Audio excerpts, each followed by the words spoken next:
Stay at Home Dad, Chapter 32. I think your midget friend is out there, Julianne said. We were in the exam room at the hospital. They already stuck me in the tube and run a CT scan, which showed that all the important parts were still working. The doctor ran a few more simple tests on me before diagnosing me with a minor concussion. He told me that I have a pretty good headache for a couple of days. But after a few days of taking it easy, I would be back to normal. Julianne had just arrived, and now she was talking about midgets. What? I asked, wondering if the concussion was worse than the doctor realized. She glanced over her shoulder again, toward the waiting room, her expression somewhere between amused and confused. Didn't you say that investigator guy was a midget? Yeah. Unless Rose Petal is offering some sort of relocation incentives to small people, I think your guy is out in the waiting room, she said. She wrinkled her nose. He really is little. The throbbing began anew in my head as I finished buttoning up my shirt. I had no idea what Victor Anthony Doolittle might be doing at the hospital, but I doubted it was a coincidence.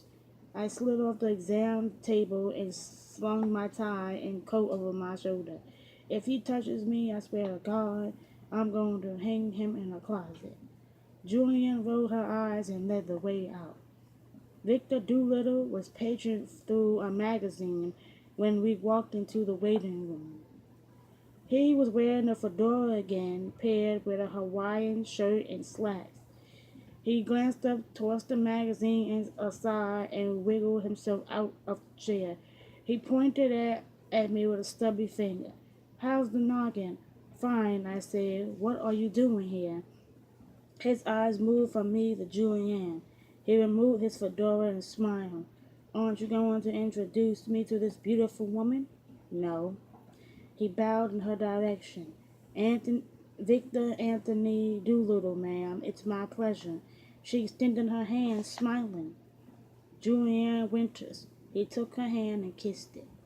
The nausea rose up again from my stomach. He slowly released her hand. Your husband is a lucky, lucky man. Why, thank you, Julianne said, grinning at me. If things should ever sour between you two, hey, I said, cutting him off. Enough. What are you doing here? He pried his eyes from Julianne, glaring at me.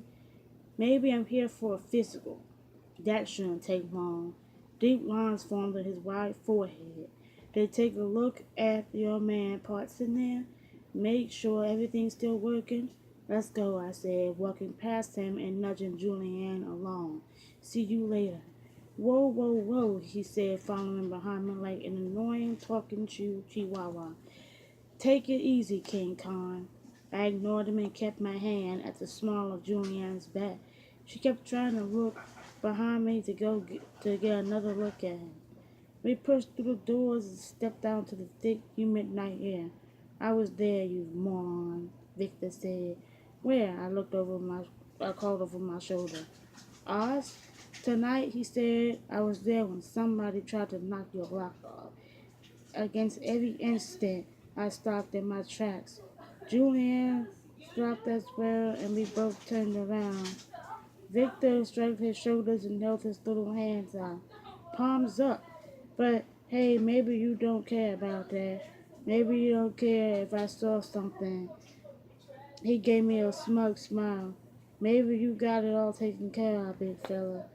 I couldn't tell if he was bluffing, but the fact that I knew he'd been following me for some time made me think he was telling the truth. What did you see? I asked.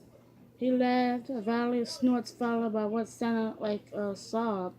I saw you go down like a condemned building.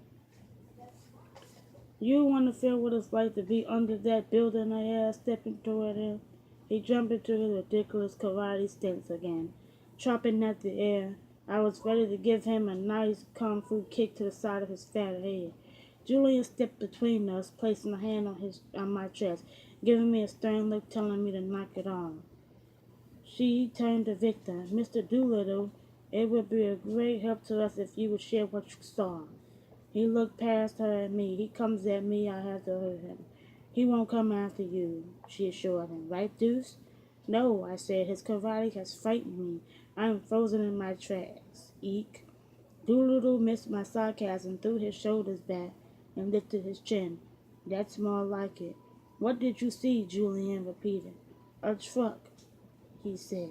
I was parked at the far end of the lot out near the street.